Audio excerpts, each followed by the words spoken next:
अब है question number first का थर्ड पार्ट।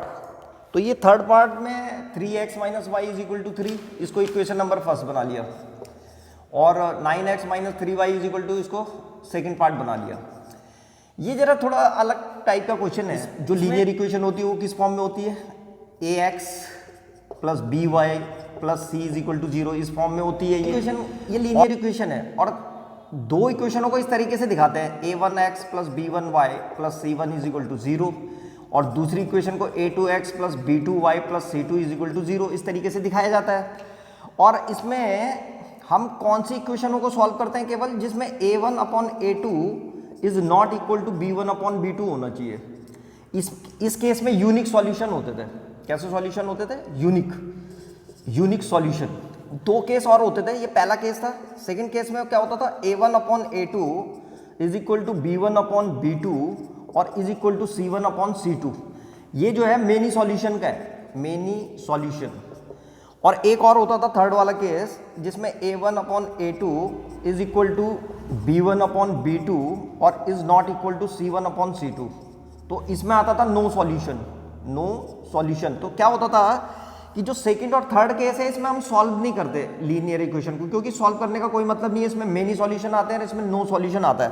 केवल इस केस में करते हैं, यूनिक सॉल्यूशन में। तो ये जो दो इक्वेशन है हमारी, अगर मैं इसको इस फॉर्म में लिखूं, ये इस फॉर्म में लिखो इसको, ये जो पहली इक्वेशन है ये ऐसे बनेगी 3x minus y minus 3 is equal to 0, और दूसरी इक्वेशन बनेगी 9x माइनस 3y और माइनस 9 इज इक्वल टू 0।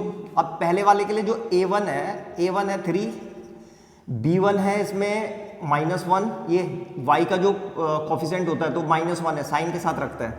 और जो c1 है, c1 की जगह में क्या है, -3, तो c1 की जगह में -3 आ गया। ऐसी a2 दूसरी वाली इक्वेशन के लिए a2 है 9, b2 है हमारे पास -3 और c2 है हमारे पास -9। अब यहाँ पे चेक करके देखते हैं ये किस में आ रहा है। तो a1 अपॉन a2 कितना हो रहा है, 3/9, यानी कि कितना 1/3।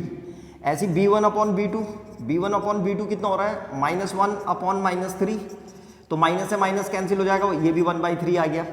और c1 अपॉन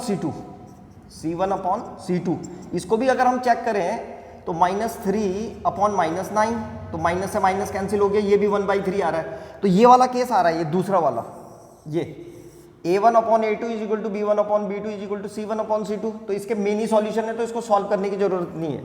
तो बस यहाँ पे हम लिखेंगे इसको, तुम्हें लिखना है कि since a1 upon a2 is equal to b1 upon b2 is equal to c1 upon c2, और ये सारे के सारे जो है कितना आ रहा है, 1/3।